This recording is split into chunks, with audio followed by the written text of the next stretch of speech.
facing the police every single day.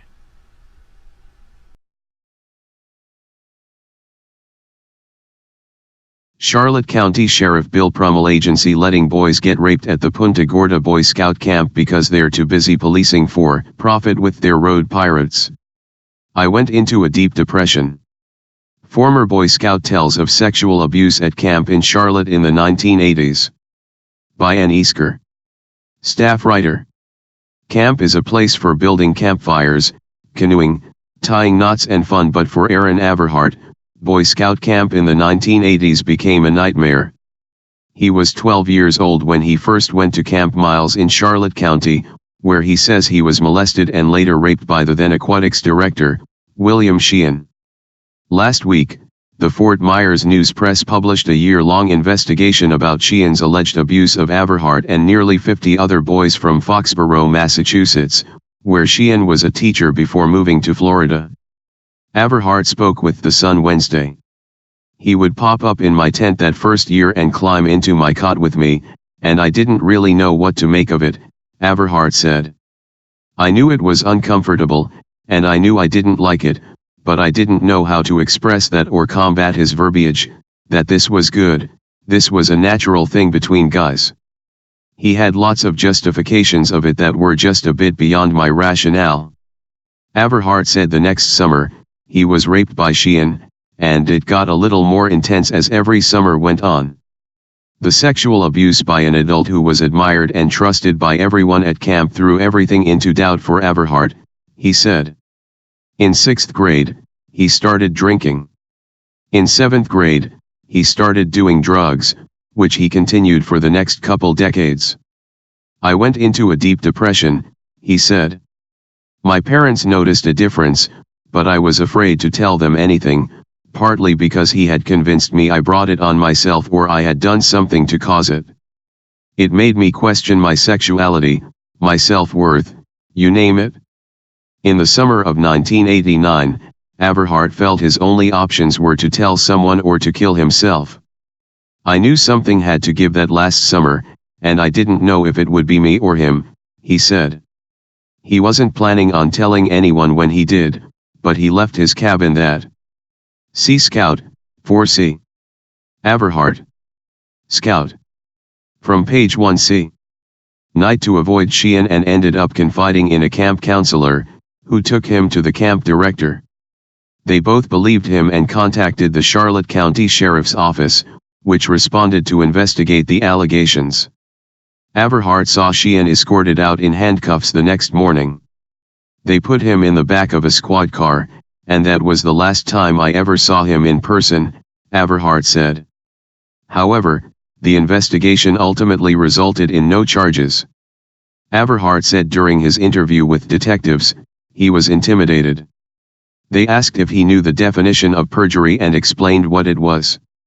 He later learned they were enacting a Florida statute to take a sworn statement from him, but as a 15-year-old, he was afraid, and as a result, he left out many key details. I was under the belief anything I said that couldn't be proven would be considered perjury, he said. I told about the molestation, and I left out the rape because I was too ashamed and too embarrassed, and I was hoping that would be enough to do what needed to be done. I have a lot of regret about that. When no charges were made in the case, Averhart blamed himself for not telling the investigators everything that happened. It played into the fear he had instilled in me that no one would believe me, he said. Withholding information about being raped was a poor choice in retrospect, but at the time it was all I was ready to accept and admit to. In the years following, he kept what happened mostly to himself. He didn't even admit to his wife he'd been raped until 2016. Being molested as a kid was something he could acknowledge, but he never went into further detail. The Charlotte County Sheriff's Office no longer has the investigative report. State guidelines require reports that result in no charges to be kept only 4 years. In 2016, Sheehan learned he wasn't the only one who'd allegedly been abused by Sheehan. Searching online for an obituary, he instead found reports of dozens of men in Foxborough, Massachusetts, who also identified themselves as victims of Sheehan's abuse. For Everhart, it was vindication, that I wasn't crazy, he said. After 30 years, you kind of question your own sanity. He started cold calling the men he read about, and a few months later, he traveled to Foxborough to meet them in person. He's since written a book about the experience, which he's in the process of editing and will soon be seeking publication. He said it's been cathartic to meet his fellow survivors and to share his own story, taking some of the weight from his chest.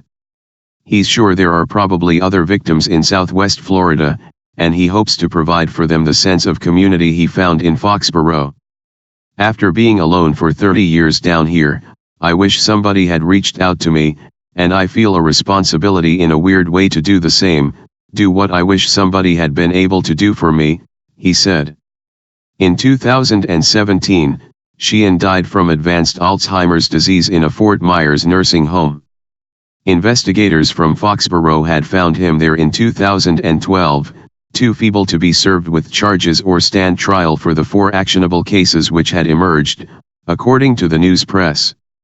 I found out which facility he had been committed to in 2016, Everhart said. It was only about 2 miles from my house. I passed it every day or every other day. It was a little bittersweet to know he had gotten away with that. At the same time, it was good to know he had been taken out of the population and couldn't hurt anyone else after he had gotten sick enough. Everhart hopes his story will raise awareness of the broader issue of sexual abuse, which he believes is finally becoming a little less stigmatized with the rise of the #MeToo movement. I think there's still unfortunately a lot of stigma around this topic, especially for men, he said. But I know it's been empowering. At least it's something that could be discussed in public without as much fear of backlash or shame. He hopes too that parents will become more aware that anyone could be an abuser. My parents especially hold a lot of guilt because they didn't know what was happening, Everhart said. Kids are placed in the care of adults they are led to believe they can trust. It's important for parents to be aware of these things, that just because someone is involved with scouting, the church, YMCA, it doesn't mean they're a guaranteed trustworthy person. Email, and.esker@yoursoon.com. Hey Sheriff County, this is Sheriff County COPWATCH. I am using any video here with under fair use if you have criticism, reporting, teaching, etc. And please donate. I do not make money from YouTube, and there are different ways to donate in the video links. Thanks.